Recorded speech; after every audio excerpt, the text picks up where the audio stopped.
Baik, selamat pagi anak-anak kelas 9 semuanya. Kita ketemu lagi dalam video pembelajaran pada kali ini. Nah, kali ini kita akan membahas tentang beriman Kristiani. Jadi materi yang akan kita bahas dalam pertemuan kali ini adalah tentang beriman Kristiani atau eh, apa sih iman Kristiani, apa sih tanggung jawab orang Kristiani, apa sih yang dihayati oleh orang Kristiani. Ya, kita lanjut dulu teman-teman. Oke, nah yang pertama adalah ciri khas iman Kristiani ya. Jelas bahwa yang pertama, kekhasan iman Kristiani itu pasti terletak pada pribadi Yesus Kristus ya. Namanya aja Kristen, Kristiani, pengikut Kristus. Maka letak utama, fokus utama kekhasan iman Kristen itu ada dalam diri Yesus Kristus dan bukan yang lain ya. Nah, Yesus Kristus ini tidak hanya diimani sebagai nabi, utusan Allah, sebagai guru, sebagai pengajar, tetapi juga sebagai Allah yang hidup dan terutama pokoknya adalah terletak di kalimat ini, yang menjelma menjadi manusia ya. Jadi orang Kristen memandang Yesus tidak hanya sebatas ya sebagai guru, sebagai nabi, ia sebagai guru, ia sebagai nabi, tetapi lebih daripada itu, melampaui itu. Yang jelas adalah orang Kristiani memandang Yesus Kristus sebagai Allah yang hidup, yang menjelma menjadi manusia.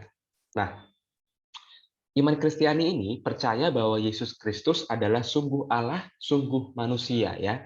Jadi Allah yang menjelma menjadi manusia berarti sungguh Allah dan juga sungguh manusia. 100% Allah, 100% manusia. Di sekitar ini sebetulnya banyak perdebatan kalau teman-teman mau mengikuti ya. Sampai sekarang bahkan kalau teman-teman mau lihat di YouTube misalnya, Yesus tuh Allah apa enggak sih?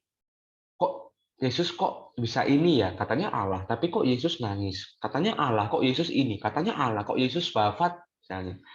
Ada banyak perdebatan, tetapi sepanjang sejarah, setidaknya untuk sekarang ini kalian memahami di sini dulu, sepanjang sejarah sudah melewati berbagai macam peristiwa, gereja tetap mengatakan bahwa Yesus Kristus sungguh Allah, sungguh manusia. Allah yang menjelma menjadi manusia. 100% Allah, 100% manusia. Ya. Nah, tentunya Allah yang menjadi manusia ini juga diimani sebagai juru selamat dan sumber keselamatan ya. Jelas itu sudah berulang kali kalian dapat baik mungkin di SD pun juga di kelas 7, di kelas 8 bahwa Allah yang menjelma menjadi manusia ini juga adalah juru selamat dan sumber keselamatan. Nah, teman-teman, gereja itu punya rumusan iman ya. Jadi kita tuh nggak asal oh, pokoknya yakin, pokoknya percaya, pokoknya apa ya, udah pokoknya percaya aja lah. Enggak ya. Iman itu mendapatkan bentuknya, mendapatkan perumusannya ya. Kalau kalian belajar IPS itu kan ada proklamasi, ada piagam Jakarta. Nah, itu perumusan nasionalisme, perumusan eh, pendirian negara Indonesia mau menjadi satu bangsa. Sama gereja sebagai paguyuban, sebagai perkumpulan itu juga punya rumusan. Rumusan apa? Rumusan iman. Nah, rumusan iman ini itu tentu kalian yang Katolik pasti sudah tahu ya, karena setiap kali misa ada setelah homili, setelah khotbah itu ada syahadat iman ya. Entah itu syahadat iman rasuli ya, yang dirumuskan dari sejak zaman para rasul atau juga syahadat Nisea Konstantinopel ya. Rumusan iman yang menjadi hasil dari sidang, konsili itu sidang ya, rapat rapat akbar musyawarah yang diadakan di dua kota, satu di Nisea, satu di Konstantinopel atau sekarang namanya Istanbul di Turki ya. Jadi di dua kota ini dirumuskan iman Kristiani yang sampai sekarang kita wariskan ya, terutama terletak pada Yesus Kristus sebagai Allah dan sebagai manusia. Nah, itu teman-teman ya. Jadi setelah homili biasanya kita mengakukan atau mengucapkan rumusan iman bersama, syahadat, entah itu syahadat para rasul atau syahadat Nisea Konstantinopel ya, yang biasa di dalam bahasa Latin disebut credo ya. Credo itu maksudnya saya percaya, aku percaya atau aku beriman ya. Jadi credo itu kata kerja percaya ditambahi o itu untuk merujuk subjek tunggal pertama aku ya. Jadi kalau credo itu ya saya yang percaya atau aku percaya. Nah, dalam rumusan itu, dalam syahadat iman itu, gereja mengungkapkan imannya akan Tritunggal Maha Kudus ya. Aku percaya akan Allah Bapa yang Maha Kuasa bla bla bla bla bla. Aku percaya akan Yesus Kristus bla bla bla bla bla. Aku percaya akan Roh Kudus bla bla bla bla bla. Aku percaya akan gereja yang kudus, akan kebangkitan badan dan akan kehidupan kekal, yaitu rangkuman dari apa yang kita percayai, apa yang gereja percayai.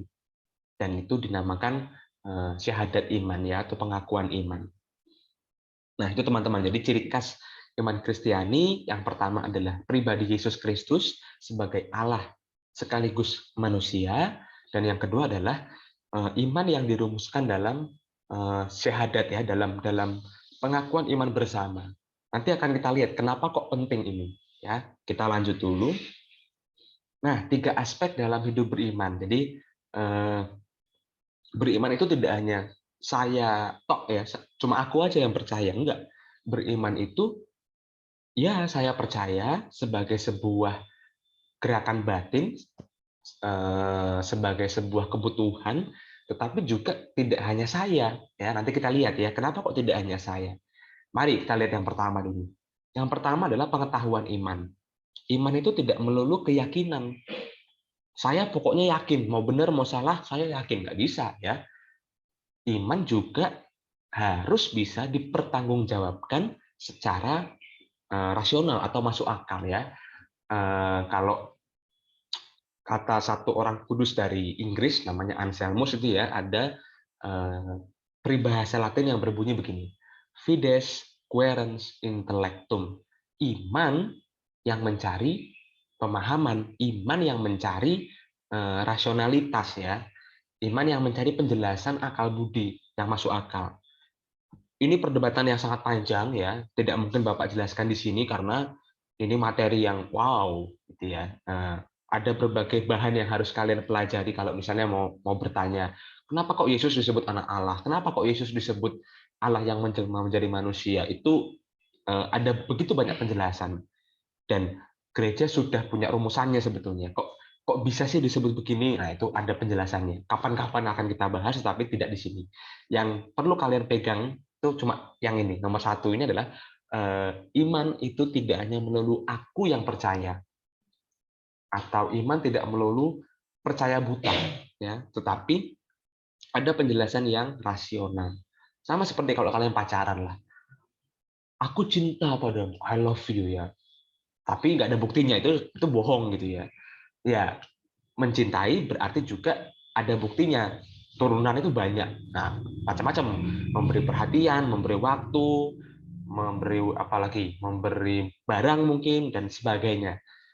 Sama, iman juga sama. Iman tidak hanya melulu saya yang percaya, ngomong tok, ngomong doang dalam hati atau dalam bibir, tetapi iman itu juga punya penjelasan-penjelasan yang rasional atau masuk akal. Tapi bukan rasionalisasi atau pembenaran ya. Bukan ya. Penjelasan-penjelasan itu adalah penjelasan yang rasional, yang masuk akal, bukan rasionalisasi atau dibenar-benarkan atau pembenaran. Lalu poin yang kedua adalah pengalaman religius ya. Iman tumbuh dari pengalaman hidup sehari-hari yang dimaknai. Refleksi ini juga aspek dalam hidup beriman, terutama hidup orang Kristiani. Kalau kalian lihat dalam perjalanan iman Kristiani itu ada begitu banyak kisah-kisah ya. Kisah Paulus di penjara, lalu kisah mereka dianiaya. Nah, itu semua menjadi pengalaman iman. Artinya apa? Bukan hanya peristiwa mentah nih. Bukan hanya oh, ini peristiwa selesai, tidak. Tetapi peristiwa yang mereka alami, peristiwa yang mereka dapat entah itu menyenangkan atau tidak, dan kebanyakan tidak di awal-awal hidup gereja, itu direfleksikan. Ini loh, dulu gereja itu pernah mengalami penganiayaan. Oh, maksudnya apa sih? Maksudnya supaya gereja lebih bertekun dalam doa, lebih membangun solidaritas. Ya, misalnya seperti itu. Ada begitu banyak, dan perlu kalian ketahui bahwa Alkitab atau kitab suci itu juga salah satu buah refleksi iman yang terdokumentasi, ya. Jadi dalam pengertian gereja atau orang Kristiani, kitab suci itu nggak jatuh dari langit mata plok gitu ya, kayak tai burung gitu, enggak. Tetapi pengalaman hidup orang, pengalaman hidup tokoh-tokoh yang tidak hanya mentah nih sebagai pengalaman terus lewat selesai, enggak, tetapi direfleksikan, dimaknai. Ibaratnya kalau ada makanan tuh dikunyah gitu loh. Oh, ada ayam goreng nih. Ayam goreng ini pengalamannya ini dikunyah, dirasakan. Oh, keasinan sih misalnya. Tetapi dari keasinan itu, oh besok kalau goreng ayam berarti bumbunya nggak boleh kebanyakan garam. Nah, contohnya seperti itu ya. Jadi tidak hanya peristiwa mentah, tetapi ada refleksi, ada tindak lanjut. Lalu apa? Ya, kalau kalian perhatikan itu modelnya begitu. Dari Abraham lah, dari Abraham sampai mungkin sampai orang kudus ya, orang kudus. Kalau kalian mengikuti yang terakhir misalnya satu contoh Carlo Acutis ya, ini dia orang kudus masih muda seumur umur kalian itu SMP-nan ya, yang doyan game online gitu. Tetapi dalam game online itu dia menemukan Allah. Nah, kisahnya seperti apa? Monggo kalian cari sendiri ya. Carlo Acutis namanya. Nah, semenjak Abraham sampai Carlo Acutis, semenjak mungkin 6.000 tahun sebelum Masehi mungkin ya, sampai tahun 2000-an, ada gerak yang sama bahwa pengalaman iman, peristiwa itu bagi orang Kristiani atau sebelum Kristiani orang Yahudi itu tidak hanya dipandang sebagai peristiwa mentah, pengalaman hidup saja, tetapi direfleksikan, coba untuk diambil maknanya. Lalu kemudian makna yang sudah diambil dari pengalaman hidup ini diwariskan, diteruskan menjadi sebuah sikap hidup. Misalnya solidaritas sosial ya, lalu hidup dalam kasih, saling menguatkan, dan ada begitu banyak nilai-nilai yang didapat sebagai buah dari refleksi. Yang pertama tadi pengetahuan iman, yang kedua pengalaman religius, yang ketiga adalah pengungkapan iman. Ini yang paling gampangnya. 3 dan 1 ini ada kaitannya ya. Jadi contohnya sama tadi, kalau kalian jatuh cinta lalu pacaran itu kan nggak hanya ngomong doang harusnya ya, tapi ada tindakannya. Nah sama, beriman juga tidak hanya saya yang percaya, tetapi iman itu terungkap, terwujud, kalau orang Jawa bilang tuh ketok welo-welo, kelihatan jelas dalam tindakan-tindakan religius ya. Doa tentu, lalu puasa, baca kitab suci. Di gereja itu misalnya ada kalau mau menjelang Paskah itu ada gerakan APP ya di Indonesia, aksi puasa pembangunan ya, pantang. Ada begitu banyak tindakan religius ya. Lalu perayaan Ekaristi, pengakuan dosa, penerimaan sakramen baptis, pemberkatan rumah, bahkan sekarang ada pemberkatan hewan peliharaan ya. Itu bentuk ungkapan iman. Tetapi juga tidak hanya berhenti di sana, ada perwujudannya atau tindakan sosial ya. Itu misalnya contoh kerja bakti di gereja, mempererat persaudaraan. Lalu yang lebih besar lingkupnya dialog lintas iman, merawat lingkungan hidup. Lalu ada begitu banyak ya. Iman tidak hanya diwujudkan oleh aku yang percaya, tok saya, tok pribadi, tetapi iman itu diungkapkan dalam kebersamaan. Nah, ini yang penting. Iman tidak hanya dihayati oleh saya saja, tetapi kita dipersatukan dengan banyak orang karena kita punya iman yang sama, dan persatuan ini yang memperkuat persaudaraan, membangun persekutuan, ya. Iman pada akhirnya punya 2 dimensi. Dimensi pribadi, saya yang percaya, pergulatan batin kita sendiri, tetapi juga bukan hanya saya yang percaya, tetapi gereja yang percaya.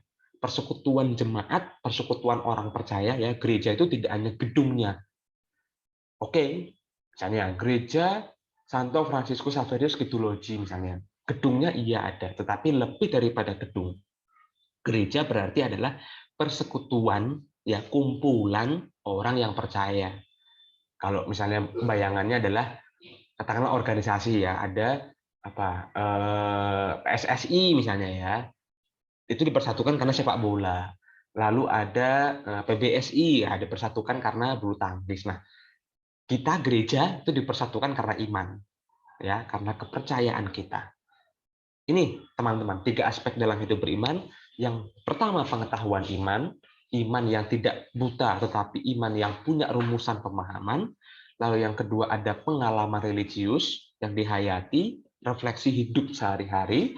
Lalu yang ketiga adalah pengungkapan iman yang juga berarti perwujudan iman dalam hidup jemaat, dalam hidup gereja. Kita lanjut dulu. Nah, iman kepada Tritunggal ya, ini mungkin menjadi pertanyaan kalian dan sampai sekarang pun sebetulnya gereja juga masih terus mencari penjelasan. Penjelasan yang memungkinkan. Penjelasan ini cukup rumit mengenai Tritunggal gitu ya. Allah kok 3 tapi satu, satu tapi 3. Yang Allah ini siapa? Bapa, Putra, apa Roh Kudus? Allah kok 3? Orang Kristen ini nyembah Dewa 3 apa gimana? Ada begitu banyak pertanyaan dan kalau kalian buka YouTube itu banyak banget ya. Tetapi tentu ada penjelasannya.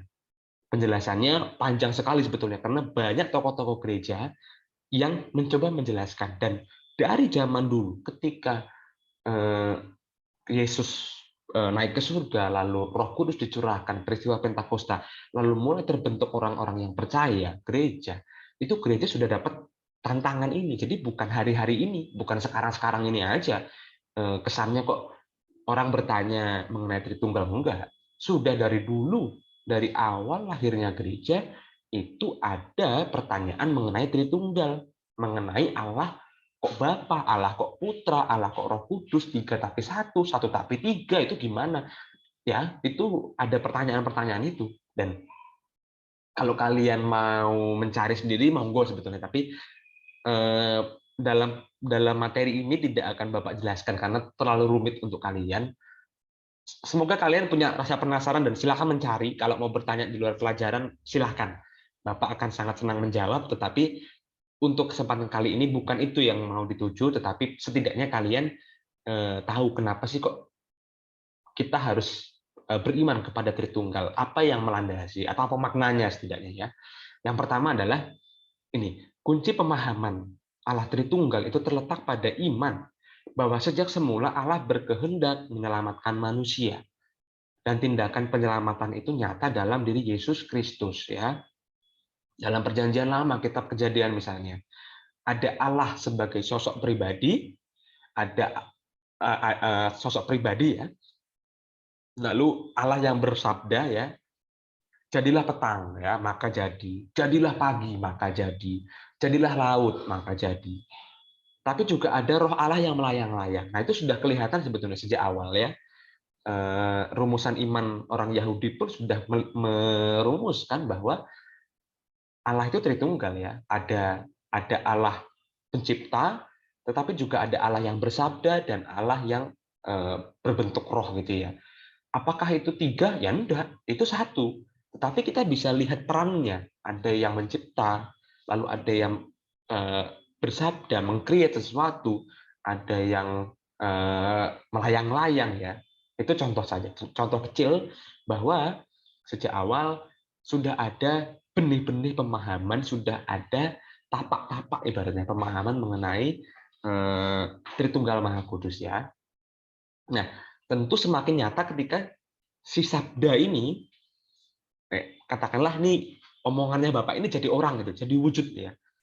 Omongannya Bapak ini menjadi satu sosok yang dinamai Yesus misalnya, katakanlah ya, tapi memang seperti itu ya, kurang lebih pemahamannya gitu. Jadi Yesus dikatakan sebagai sabda, sebagai firman ya.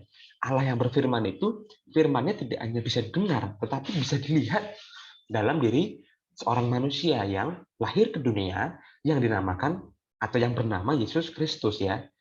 Namun setelah Yesus Kristus wafat dan bangkit, serta naik ya, bukan baik itu, serta naik ke surga, Allah tetap bekerja menyelamatkan manusia berkat Roh Kudus yang dicurahkan kepada setiap orang. Jadi ini berkaitan juga dengan karya penyelamatan, Allah Bapa yang mencipta, Allah Putra atau Yesus Kristus yang melaksanakan secara total karya keselamatan itu, dan Allah Roh Kudus yang meneruskan keselamatan itu sampai hari ini, sampai sekarang. Nah, beriman kepada Tritunggal Maha Kudus berarti kita percaya kepada Allah yang mengundang kita untuk terlibat secara aktif mewujudkan kehendaknya dalam menyelamatkan manusia dan segenap alam ciptaan ya. Ada Allah Bapa yang mencipta, Allah Putra yang menyelenggarakan atau melaksanakan keselamatan, dan ada Allah Roh Kudus yang masih terus menjalankan roda keselamatan itu secara tidak langsung. Boleh kita petik maknanya sebagai apa? Sebagai undangan untuk melanjutkan estafet keselamatan ya. Ibaratnya keselamatan itu kayak inilah, ada HP inilah. Ada HP ini tidak hanya berhenti di kita, kita teruskan ya ke orang depan kita meneruskan lagi. Terus ya, sampai kapan ya? Sampai akhir dunia. Ya. Gereja percaya sampai kesudahannya. Gitu ya. Ini cukup rumit teman-teman, iman kepada Tritunggal ini. Kalau mau bertanya di luar pelajaran silahkan, tapi perdebatan-perdebatan di seputar Tritunggal tidak akan Bapak jelaskan di sini karena itu panjang sekali gitu ya. Itu panjang sekali. Oke, kita lanjut dulu. Nah, tentu ya aspek beriman yang pertama adalah personal, pribadi ya. Rasa hati kita, ketergerakan hati kita, perasaan kita. Hidup beriman itu dinyatakan dalam dua aspek, personal dan sosial. Yang personal dulu. Iman itu menjadi tindakan pribadi sejauh menjadi jawaban bebas manusia kepada Allah yang mewahyukan diri. Maksudnya gimana? Maksudnya begini. Iman itu pertama-tama adalah keputusan kita. Nggak ada yang boleh memaksa, nggak ada yang boleh menindas, bahkan kamu harus percaya. Nggak bisa. Ya. Kita memperkenalkan. Ya, zaman dulu misionaris itu memperkenalkan ya. Di Jawa misalnya ada sosok yang sangat terkenal, Romo Van Lith. Beliau seorang Yesuit, seorang pastor dari Serikat Yesus yang memperkenalkan iman Kristiani dari Belanda sana. Datang ke sini. Tetapi tidak bisa dipaksa, karena iman itu pertama-tama adalah keterikatan batin seseorang. Dan itu datang karena karunia Roh Kudus. Ya, gereja percaya itu. Jadi yang pertama adalah iman itu yang merupakan tindakan pribadi. Sama kalau kalian jatuh cinta tuh loh, kan nggak bisa dipaksa kan? Ya, kamu harus suka sama ini. Nggak bisa. Karena apa? Karena itu masalah hati gitu loh. Ada aspek-aspek yang tidak bisa dijelaskan. Ya. Jadi pertama-tama iman adalah keputusan pribadi. Setelah kita mendengar, kita berhak untuk menolak atau menerima. Ya. Nah, menurut Katekismus Gereja Katolik, iman adalah ikatan pribadi manusia dengan Allah dan sekaligus persetujuan bebas terhadap segala kebenaran yang diwahyukan oleh Allah. Ya. Jadi iman itu pertama-tama perasaan hati manusia dan persetujuan bebas. Maka iman tidak boleh dipaksakan. Iman harus syaratnya adalah bebas. Kalau kalian mau baptis dewasa gitu ya, itu syarat mutlak penerimaan sakramen, dan semua sakramen itu adalah liber atau bebas, tidak terikat oleh apapun, termasuk yang paling besar adalah paksaan. Jadi nggak boleh di bawah paksaan gitu ya. Ditindas misalnya atau diancam, nggak boleh, karena memang iman itu adalah persetujuan bebas ya. Ini aspek personal, aspek diri kita ya. Kita lanjut. Nah, ini aspek sosial dalam beriman. Tadi kita sudah lihat bahwa iman itu ya personal, iman itu diriku, rasa hatiku, keputusanku, rasa percayaku. Pokoknya pertama-tama dari hatiku ya. Tetapi tidak hanya berhenti di sana, tidak hanya stop di sana. Untuk mengembangkan iman agar tumbuh dan berkembang sehingga kuat dalam menghadapi berbagai macam tantangan, diperlukan kehadiran orang lain ya. Ini struktur yang paling dasar ya. Karena apa? Karena manusia itu makhluk sosial. Udah, itu jawaban yang paling sederhana. Karena manusia itu membutuhkan orang lain. Sama, beriman pun membutuhkan orang lain. Contoh sederhana misalnya, ketika kita merasa lemah, letih, lesuh, lunglai, apalagi itu ya, dalam beriman misalnya, kita meragukan Tuhan.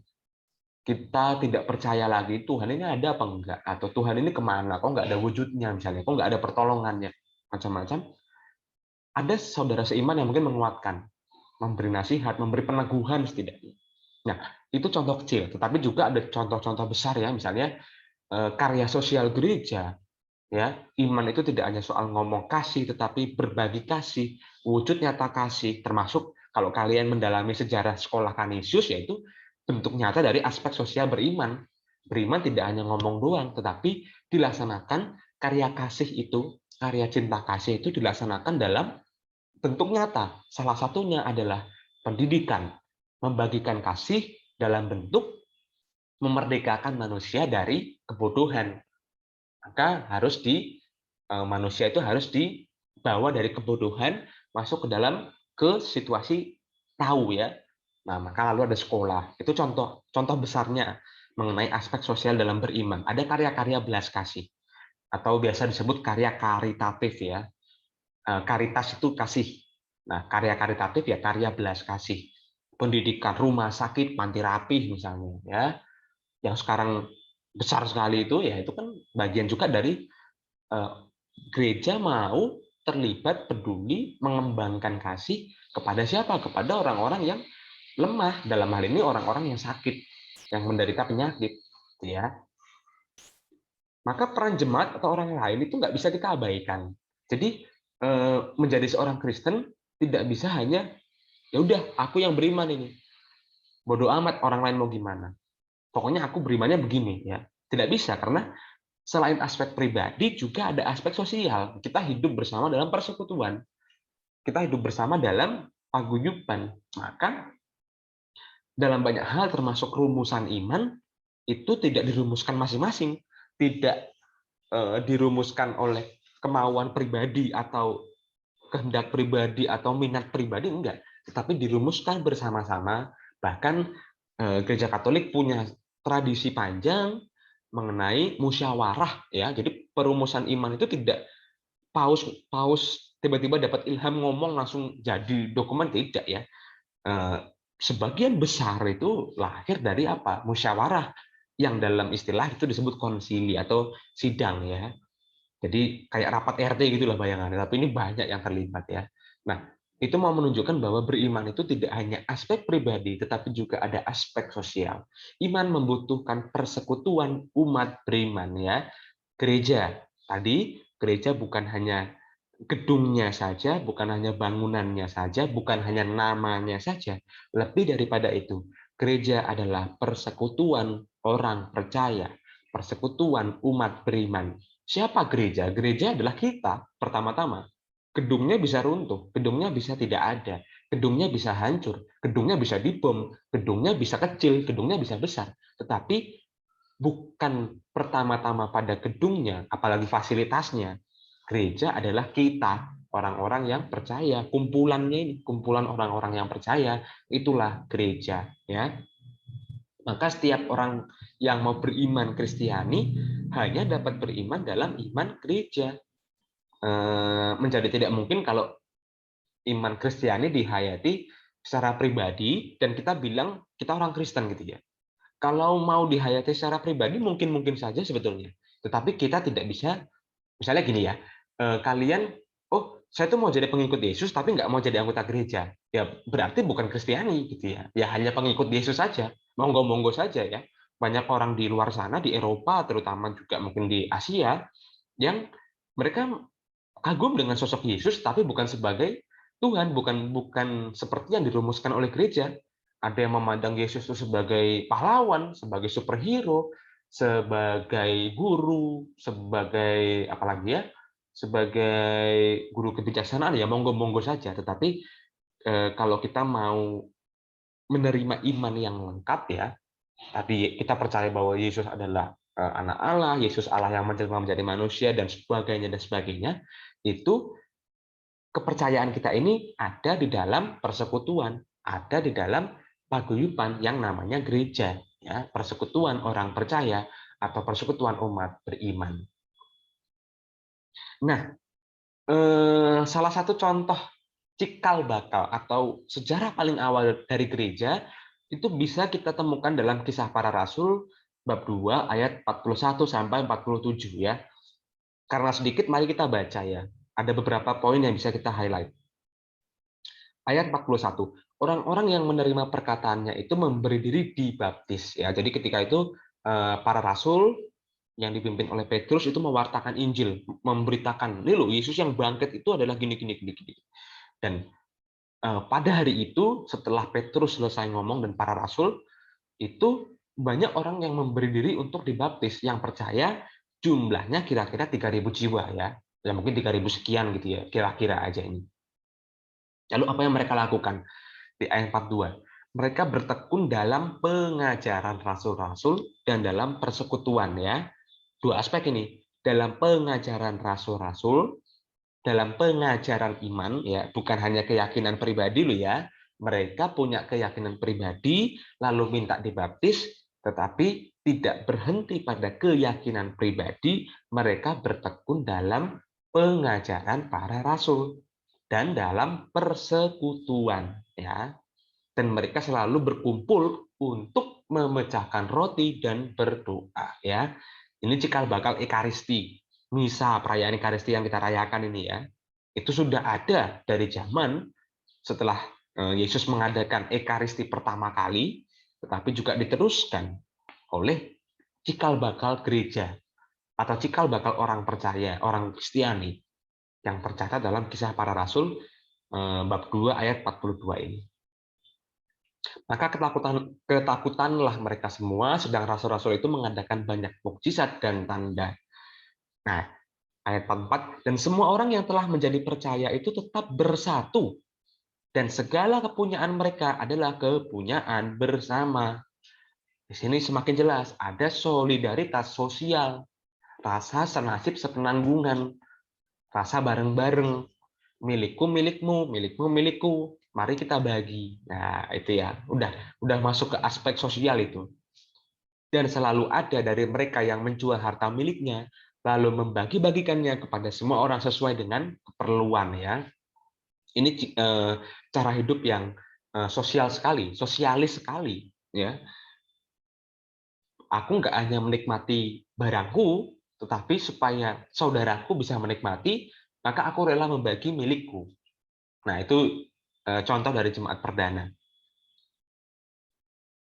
Dengan bertekun dan dengan sehati, mereka berkumpul tiap-tiap hari dalam bait Allah. Lihat bahwa orang Kristiani tidak hanya satu til berkumpul, satu besoknya til, enggak. Tapi dengan bertekun dan dengan sehati, mereka ya kumpulan tadi itu berkumpul setiap hari dalam bait Allah. Jadi mereka orang banyak, orang yang percaya itu banyak dan itu berbondong-bondong gitu loh, bersekutu. Mereka memecahkan roti di rumah masing-masing secara giliran ya, dan makan dengan gembira dan tulus hati sambil memuji Allah. Dan lihat apa efeknya? Efeknya adalah mereka disukai semua orang ya. Menjadi, oh itu ada gerakan baru itu kok menarik ya, apa ya? Orang penasaran ya, orang-orang non-Kristiani. Dan tiap hari Tuhan menambah jumlah mereka dengan orang yang diselamatkan ya.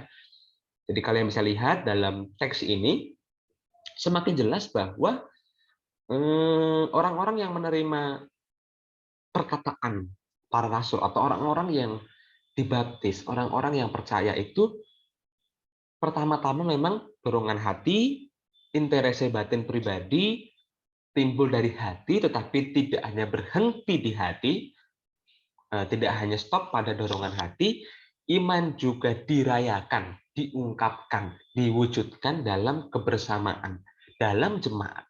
Ya, kita lanjut dulu. Ini poin-poinnya ya. Cara hidup jemaat perdana. Yang pertama, bertekun dalam pengajaran para rasul dan dalam persekutuan jemaat, ya gereja. Kita sudah lihat.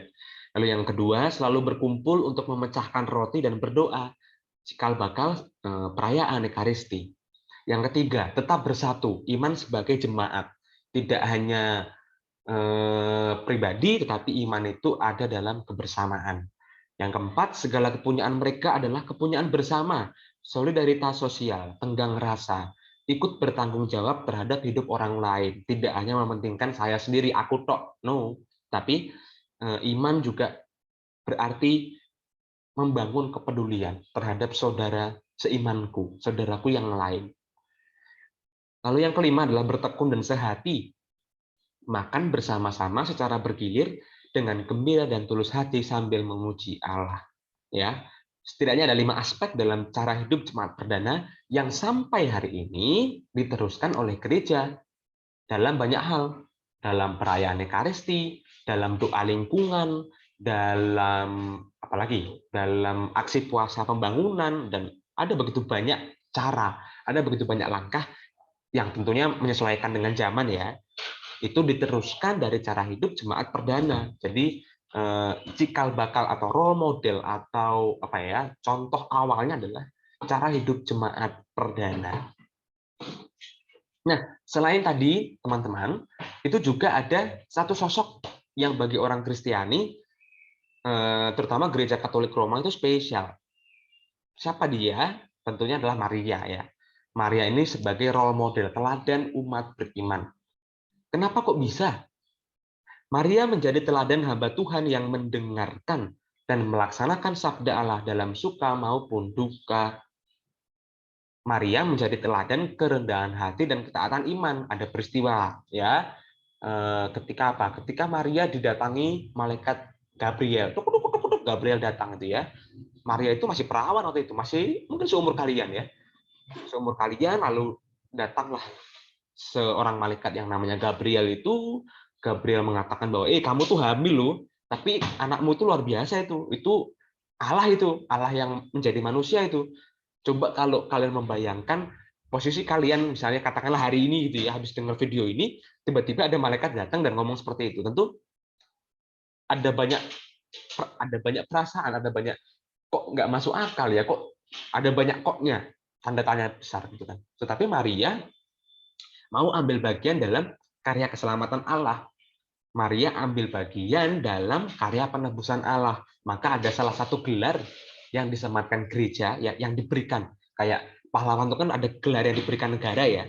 Tapi Maria juga memiliki gelar yang diberikan oleh gereja. Salah satunya adalah co-redemptrix ya, atau ikut menebus ya. Kok bisa ikut menebus? Bukan berarti Maria pengganti Yesus atau Maria ikut menderita bersama Yesus, tidak, tetapi Maria ambil bagian dalam melahirkan manusia Yesus itu.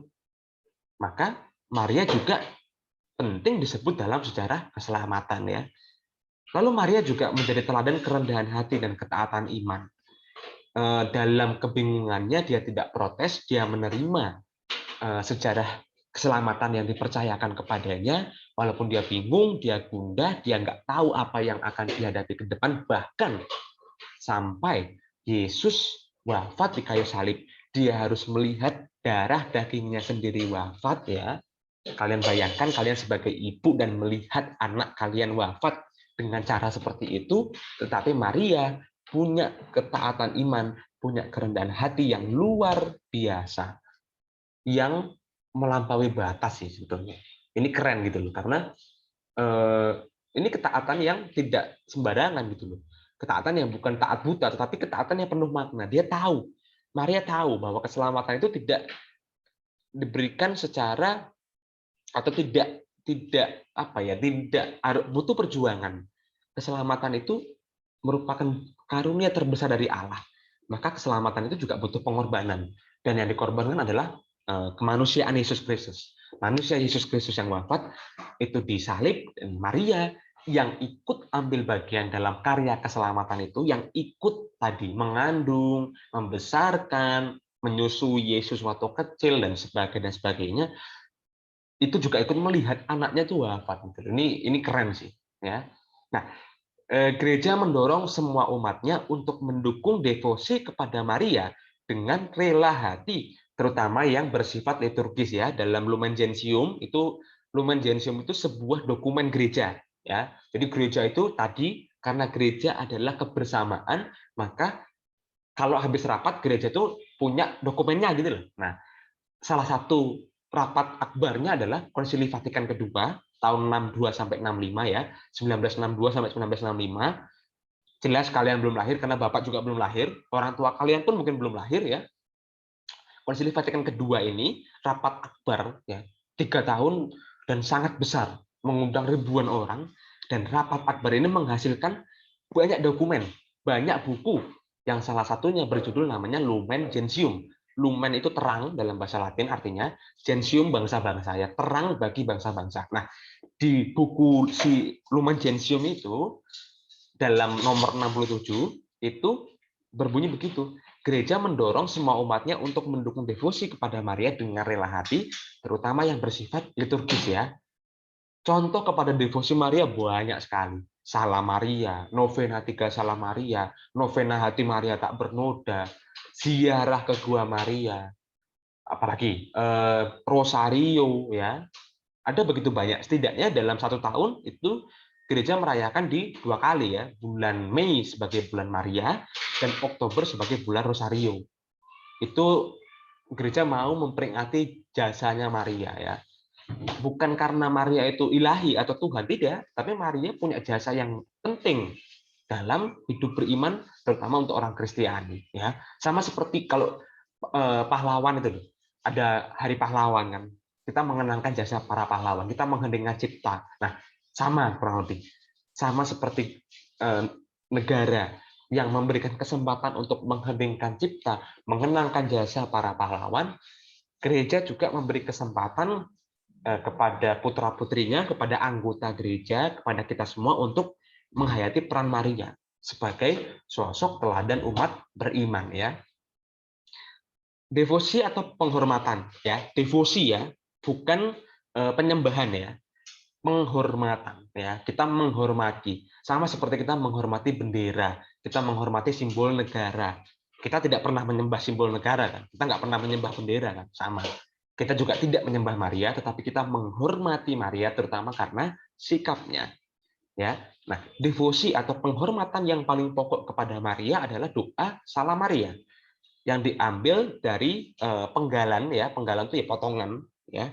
Lukas 1 ayat 28 dan Lukas 1 ayat 42 ya. Jadi Salam Maria, Tuhan sertamu. Itu salam Elizabeth ya, saudaranya Maria. Ketika Maria itu datang dia, datang berkunjung ke rumah Elizabeth, lalu orang Timur Tengah tuh punya kebiasaan salam ya. Assalamualaikum atau Shalom. Ya, itu kebiasaan orang Timur Tengah. Nah, Salam Maria penuh rahmat Tuhan sertamu itu juga datang dari salamnya Elizabeth yang merupakan waktu itu umum di Timur Tengah ya, memberi salam sampai sekarang ya. Orang datang ya dikasih salam gitu loh. Itu wajar dalam budaya Timur Tengah. Nah, kemudian apa? Terpujilah engkau di antara para wanita dan terpujilah buah rahimmu atau buah tubuhmu.